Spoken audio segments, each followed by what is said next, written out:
Así tendremos la fe verdadera, o al menos como Dios quisiera y ordena.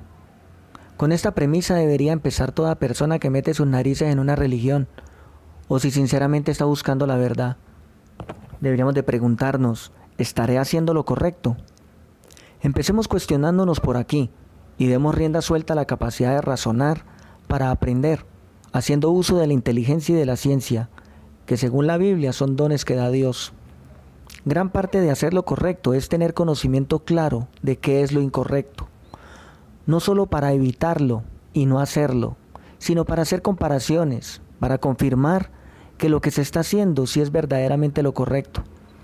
Se conoce más sobre algo si se comprende su opuesto.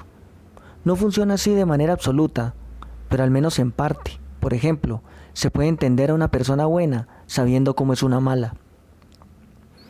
Lo mismo para solucionar un problema. Los problemas son cuestiones discutibles por resolver, buscando una explicación. Todas las cosas son una reacción a su causa anterior. Por eso, conociendo sus causas, se puede entender la raíz del problema y viceversa. Conociendo reacciones o síntomas, se puede dar con sus raíces o causas. Si se quiere hacer lo correcto de forma veraz, sin riesgo de autoengañarnos, de estar haciendo lo contrario, se debe hallar su fuente y operar en ella, ya sea que requiera afectarla con modificaciones o sencillamente una sustitución o eliminación. Hablando de manera general, hay causas de problemas que se solucionan eliminándolas porque no sirven y no se necesitan, otras sustituyéndolas porque realmente se necesita, pero la que está no funciona. Y por último, se modifica, porque esa misma sirve y se necesita, solo que está fallando temporalmente, por lo tanto se le hacen arreglos. En resumen, a la causa de los problemas, dependiendo el caso, se le modifica, se le sustituye o se le elimina.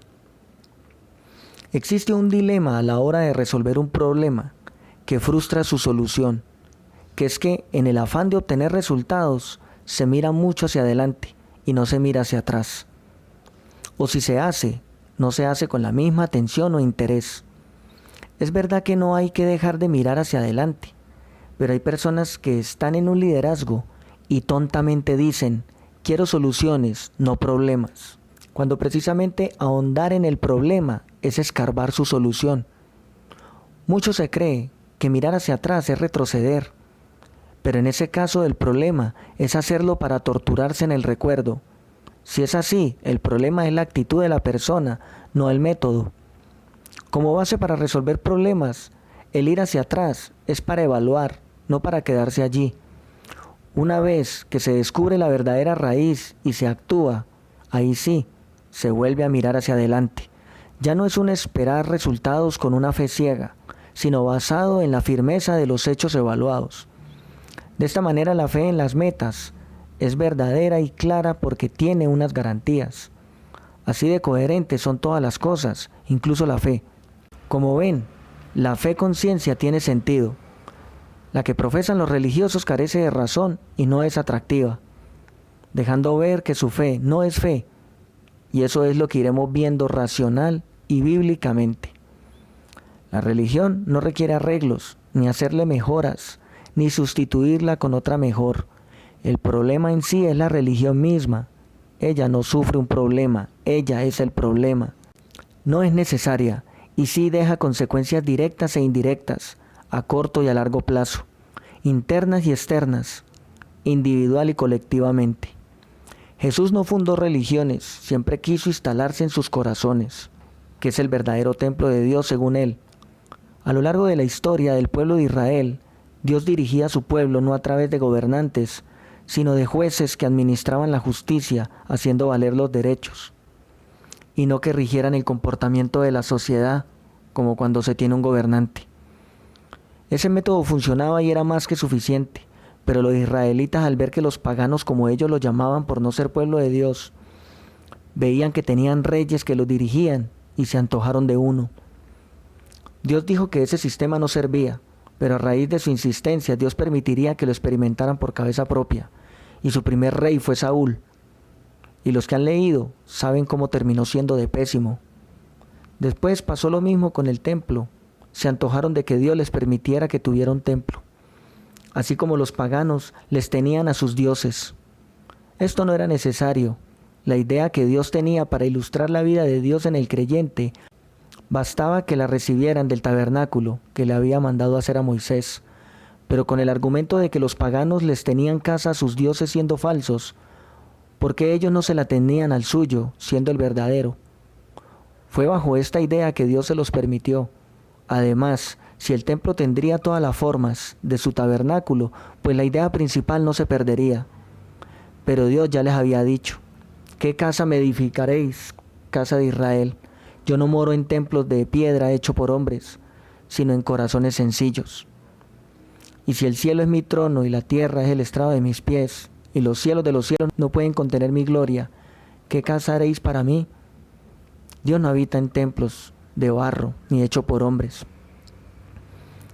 Por conservar una idea, se perdió la otra, porque cuando vino ese Dios a la tierra, los judíos seguían aferrados a la idea arcaica de templo. No dejaron entrar al Mesías en su corazón por mantener la cabeza metida en la sinagoga.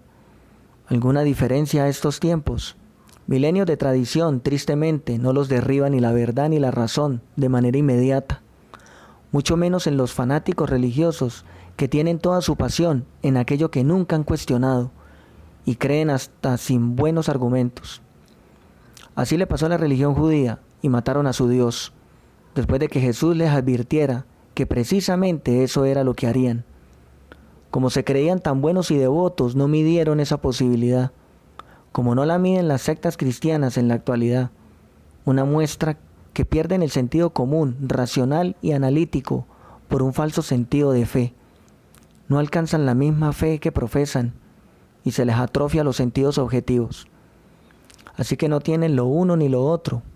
Y esto se podrá entender de forma más fácil y contundente en la gráfica del siguiente video, apoyado con la Biblia. Para el religioso es muy duro esto, por la incoherencia racional y doctrinal, y por su falta de interés en investigar de manera genuina ese libro sagrado en el que cree.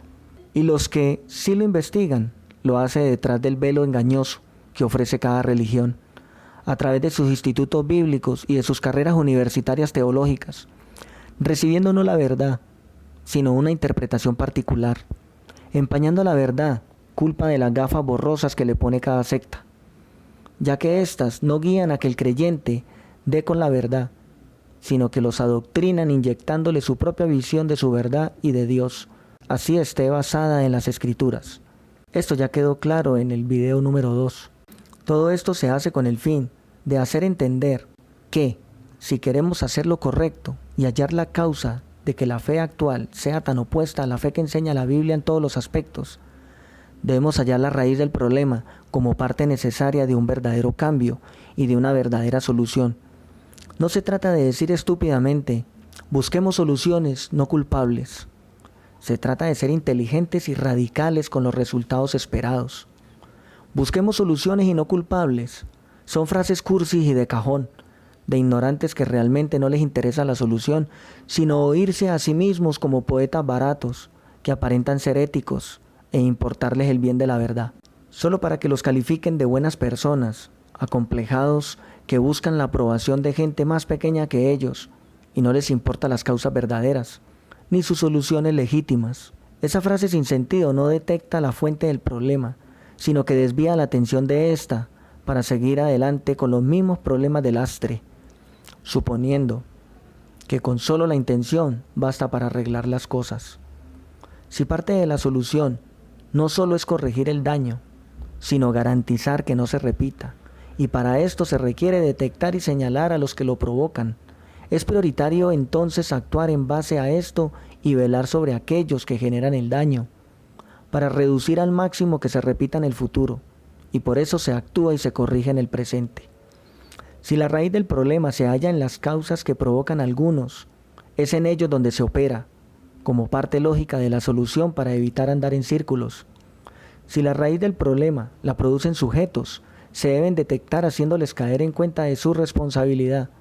De no ser así, se repetirá el error siempre, porque no se han frenado a quienes lo producen, por lo tanto, se repetirán siempre sus causas. El problema más allá de la religión es sencillamente nuestra naturaleza animal, que por sus instintos de supervivencia es egoísta y contraria a la del amor que enseña Jesús. Es una lucha contra nosotros mismos por mutar de estado y vivir gradualmente en el espíritu hasta la metamorfosis completa. Ese es el problema interior que iremos conociendo poco a poco, pero es necesario entender y señalar el problema externo, la religión, que nos inmoviliza hacia la razón y la verdad, para que vayamos abordando el tema detalladamente, con orden y por partes. El Señor es mi luz y mi salvación, porque habré de temer.